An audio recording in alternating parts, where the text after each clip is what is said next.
अस्सलामुअलैकुम, मेरा नाम अफजल है और मैं आपका केमिस्ट्री का टीचर हूँ। पिछले 25 सालों से पढ़ा रहा हूँ, मेरे तजर्बे से फ़ायदा उठा लो। Class 9th chemistry concept overview 2 chapter number 3 stoichiometry text book page number 53 पर मौजूद है। टॉपिक नाम है केमिकल फार्मूला।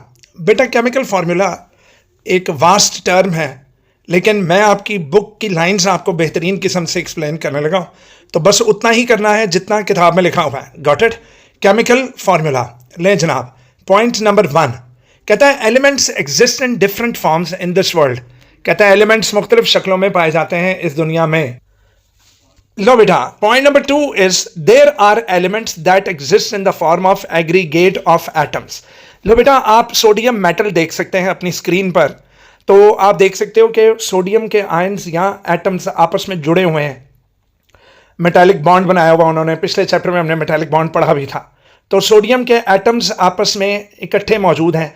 अब आप कैल्शियम का देख रहे हैं, तो कैल्शियम के एटम्स आपस में ग्रुप की शक्ल में मौजूद हैं।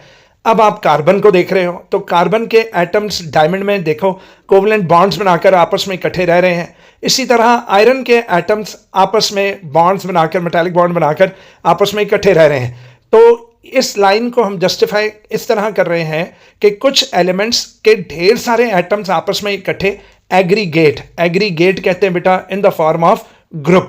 तो ग्रुप ऑफ एटम्स की शक्ल में इकट्ठे एक साथ रहते हैं। These elements are represented by their symbols. अब मुझे ये बताओ कि अब हम नीचे तो नहीं ना लिख सकते कि जनाब इसका कितने कितने एटम्स हैं। एटम्स हम गिन नहीं सकते क्योंकि एक ग्रुप में ढेर सारे एटम्स मौजूद होंगे। तो फिर हम इनको सिर्फ इनके सिंबल से इनको मुखातब करते हैं। फॉर एग्जाम्पल, सोडियम को Na लिखेंगे, कैल्शियम को Ca लिखेंगे, कार्बन को C लिख देंगे और आयरन को Fe लिख देंगे। क्यों? क्योंकि ये एलिमेंट्स एग्जिस्ट करते हैं इन the form of aggregates. Aggregates कहते हैं group of atoms. Point number 3 बेटा, ऑन द अदर हैंड कुछ ऐसे एलिमेंट्स हैं जो डाई एटॉमिक मॉलिक्यूल की शक्ल में रहते हैं। मतलब दो दो एटम्स आपस में जुड़ जाते हैं, फिर वो दो एटम्स आपस में जुड़कर एक मॉलिक्यूल बनाते हैं, एक अपनी शनाख्त रखते हैं। एक मॉलिक्यूल पूरी उनकी कुल जायदाद दो एटमों पर मुश्तमिल होगी। अगर मैं ऑक्सीजन गैस की बात करूं तो अंदर O2 की भरमार लगी हुई होगी, तो ये मॉलिक्यूल की शक्ल में एग्जिस्ट करते हैं। इसी तरह नाइट्रोजन N2, दो अदद नाइट्रोजन के एटम्स आपस में जुड़कर नाइट्रोजन के मॉलिक्यूल की शक्ल में एग्जिस्ट करेंगे। इसी तरह H2, दो अदद हाइड्रोजन के एटम्स आपस में जुड़कर आपस में H2 गैस बनाएंगे, दैट इज हाइड्रोजन गैस की अगर मैं बात करूं तो अंदर ढेर सारे मॉलिक्यूल्स होंगे। तो on the other hand elements like oxygen N2, H2 ये एग्रीगेट्स नहीं बनाते, ये तो दो दो एटम्स आपस में जुड़े हुए हैं डाई एटॉमिक मॉलिक्यूल्स की शक्ल में। एग्जिस्ट एज डिस्क्रीट अलहदा molecules in which their atoms are chemically bonded.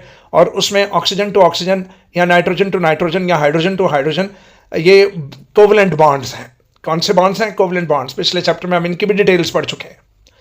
अब आ जाए नंबर 4 पर।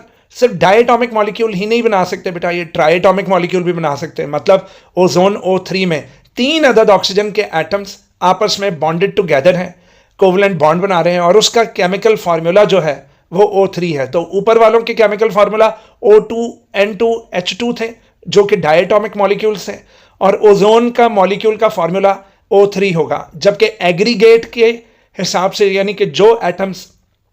यानी कि जो एलिमेंट्स एग्रीगेट ऑफ एटम्स की शक्ल में मौजूद हैं हम उनको सिंबल से मुखातिब कर रहे हैं, और जो एलिमेंट्स डिस्क्रीट मॉलिक्यूल बनाए हुए हैं हम उनके लिए केमिकल फार्मूला रखेंगे, जिस तरह O2, N2, H2 या O3। अब आयनिक कंपाउंड्स की जहां तक बात करते हैं तो chemical compounds also exist in different forms.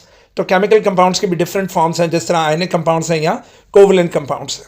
तो आयनिक कंपाउंड्स बेटा, कॉमन सॉल्ट एक आयनिक कंपाउंड है, दैट इज सोडियम क्लोराइड। पिछले चैप्टर में डिस्कस कर चुके हैं हम इसके केमिकल बॉन्डिंग में। Exist in the form of ions. अब तो सबको रट गया होगा, एक्सरसाइज में भी मैंने कई दफ़ा आपको बताया। यहाँ सोडियम क्लोराइड वाला जो टॉपिक था, मतलब आयनिक बॉन्ड में जहाँ इसकी हम एग्जाम्पल डिस्कस कर रहे थे, वहाँ भी मैंने आपको बताया कि एक सोडियम का आयन 6 अदद क्लोराइड से घिरा हुआ होता है और एक क्लोराइड का आयन 6 अदद सोडियम आयन से घिरा हुआ होता है। तो exist in the form of ions which are bonded together in the form of crystal lattice, तो बेटा क्रिस्टल का लैटिस बनाते हैं। लैटिस से मुराद के तमाम पॉजिटिव नेगेटिव से जुड़े हुए और तमाम नेगेटिव पॉजिटिव से जुड़े हुए। इनमें भी अब जाल बिछा हुआ है, ढेर सारे सोडियम के आयंस हैं, ढेर सारे क्लोराइड के आयंस हैं, जैसे कि आप अपनी स्क्रीन पर देख सकते हो। तो अगर बेटा मैं टोटल रेशो निकालूं, since the ratio between these ions, अगर मैं देखो ना 6 सोडियम के गिर्द 6 क्लोराइड है और 6 क्लोराइड के गिर्द 6 सोडियम है, तो बेटा अगर मैं 6:6 भी लगाऊं तो वो अगर कट कर मैं देखूं तो रेशो 1:1 निकलेगी, यानी 6 1s are 6 6 1s are 6। So it is represented by a chemical formula unit. अच्छा, अब इसको आप फार्मूला यूनिट बोलोगे, क्या बोलोगे बेटा? Formula unit. अच्छा, अब आयनिक कंपाउंड्स में याद रखें जो क्रिस्टल लैटिस बनाते हैं उसमें डिस्क्रीट मॉलिक्यूल्स तो नहीं ना बनाए, यानी NaCl अलग तो नहीं है ना बेटा, हर Na हर Cl से कनेक्टेड और हर Cl हर Na से कनेक्टेड। तो यहाँ पर हम मॉलिक्यूल वर्ड इस्तेमाल नहीं करेंगे, हम कहेंगे जी क्रिस्टल का जो यूनिट है, यानी एक क्रिस्टल में जो चीज़ बार बार रिपीट हो रही है वो यही है कि सोडियम आयन और क्लोराइड आयन बार बार रिपीट हो रही। तो रिपीटिंग चीज़, एक छोटी चीज़ जो बार बार रिपीट होकर मेगा स्ट्रक्चर बना दे, उस रिपीटिंग यूनिट को फार्मूला यूनिट कह देंगे। NaCl के उस रिपीटिंग यूनिट को क्या बोल देंगे? Formula unit. तो इस तरह जो NaCl है वो इसका फार्मूला यूनिट है। अदर एग्जांपल्स इसकी CaCl2 है, KBr है, BaCl2 है, एक्सेट्रा। अब आ जाए जनाब कोवलेंट कंपाउंड्स। तो covalent compounds generally exist in, again ये भी डिस्क्रीट मॉलिक्यूल्स की शक्ल में, जिस तरह ऊपर एलिमेंट्स का हम बता रहे थे, तो डिस्क्रीट मॉलिक्यूल्स की शक्ल में in which atoms are bonded together by covalent bonds. Point number 2 है जी, फॉर एग्जांपल वाटर। तो आप अपनी स्क्रीन पर देख सकते हैं कि पानी का एक पूरा मॉलिक्यूल जो अपनी एक खास तशख़्ख़ुस रखेगा, उसमें 2 अदद हाइड्रोजन और 1 अदद ऑक्सीजन, तो एक ऑक्सीजन बॉन्डेड है 2 हाइड्रोजन से, और यहाँ इनकी कुल कायनात यहाँ पर ही 3 एटमों पर मुश्तमिल होगी, that is 2 hydrogen atoms 1 oxygen atom.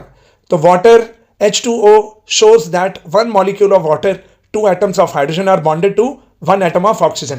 तो ये कंप्लीट मॉलिक्यूल है और ये कोई लेटर्स नहीं बना रहे, ये कुछ नहीं कर रहे, ये एक डिस्क्रीट मतलब अलहदा शख्सियत रखने वाला मॉलिक्यूल। Got it?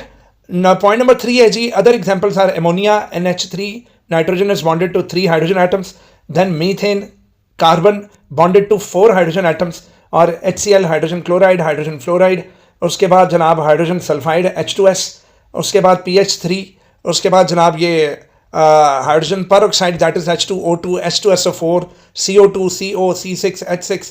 तो ये सारे मॉलिक्यूलर कोवलेंट कंपाउंड्स हैं। तो याद रहे कि आयनिक कंपाउंड्स फार्मूला यूनिट्स की शक्ल में है, जबकि कोवलेंट कंपाउंड्स मॉलिक्यूल की शक्ल में, और इनके केमिकल फार्मूला में, अच्छा जो उसका जो केमिकल फार्मूला है आयनिक कंपाउंड्स का वो सिंपल रेशो वाला है, मतलब कि उसमें हम सिंपल रेशो निकाल लेंगे, जबकि कोवलेंट कंपाउंड्स में हम एक्चुअल नंबर ऑफ एटम्स भी लिख रहे हैं, जिस तरह C6H6 बेंजीन की जो एग्जांपल है C6H6, इसमें 6 कार्बन के एटम है, 6 हाइड्रोजन के एटम है, तो हमने यहाँ पर रेशो सिंपल नहीं बनाई।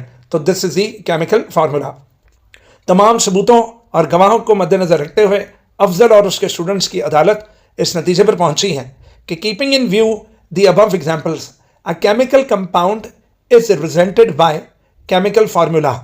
जबकि हमने ऊपर पढ़ा, ये देखें कि जब हम एलिमेंट्स का पढ़ रहे थे तो एलिमेंट्स में हमने पढ़ा कि हम इनके लिए सिंबल्स इस्तेमाल करते हैं, जो एग्रीगेट बनाते हैं वो सिंबल्स करते हैं, लेकिन उसके बाद हमने देखा कि जो मॉलिक्यूलर एलिमेंट्स हैं उसके लिए हमने अगेन O के नीचे 2 लगाकर उसका फार्मूला बना दिया। तो keeping in view the above examples, a chemical compound is represented by a chemical formula which is called the molecular formula. तो केमिकल फार्मूले को दूसरा नाम मॉलिक्यूलर फार्मूला है, और ये तमाम टाइप्स ऑफ एलिमेंट्स को शो करता है, और उसके बाद उन एलिमेंट्स के नंबर ऑफ एटम्स को रिप्रेजेंट करता है। जैसे कि बेंजीन था C6H6, वो बता रहा है कि एक कार्बन का एलिमेंट है, दूसरा हाइड्रोजन का एलिमेंट है, और दोनों के 6 एटम्स हैं। A chemical compound is represented by a chemical formula also called molecular formula which shows all types of atoms bonded together in one molecule of that compound। तो एक मॉलिक्यूल में मौजूद मुख्तलिफ जो एलिमेंट्स हैं उनके आप सिंबल्स लिखेंगे, फिर उस एलिमेंट के जितने एटम्स मौजूद होंगे उस मॉलिक्यूल में आप उनका नंबर लिख दोगे। फॉर एग्जांपल वाटर के मॉलिक्यूल में 2 अदद अगर हाइड्रोजन है तो H के नीचे 2 लिखेंगे और ऑक्सीजन को अकेला लिख देंगे। अच्छा, 1 लिखने की ज़रूरत नहीं होती, ऑलरेडी अंडरस्टूड है कि अगर एक सिंबल लिखा हुआ है तो ऑलरेडी अंडरस्टूड है कि वो 1 है।